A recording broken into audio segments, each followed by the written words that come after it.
This is a Quanta 5G. The battery swelled up and popped the backside off. This is a good chance to take a good look at the antenna.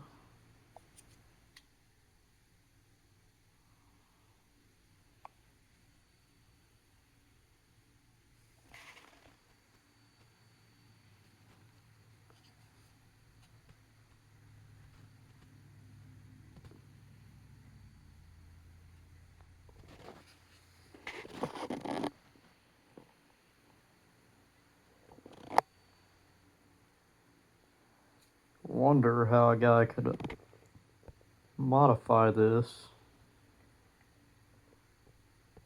to use with a external antenna.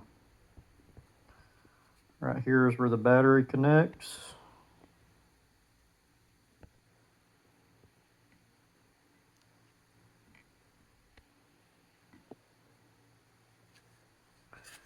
Here is my loaded battery, or my bloated battery rather.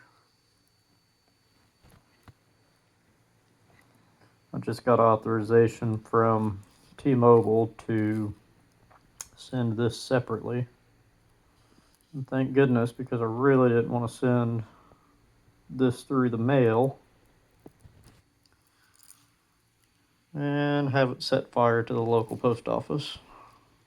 But you can see both of these batteries are swollen quite a bit. In fact, it popped the back off of the hotspot itself. Here's a close-up of the numbers in case anybody needs them. T-Mobile is actually pretty easy to deal with though. I told them what happened and they said send it back. And they actually sent me a new one along with a package to pack everything up with and send the old one back. So, yeah. Thank God this didn't blow up in my house, set my house on fire.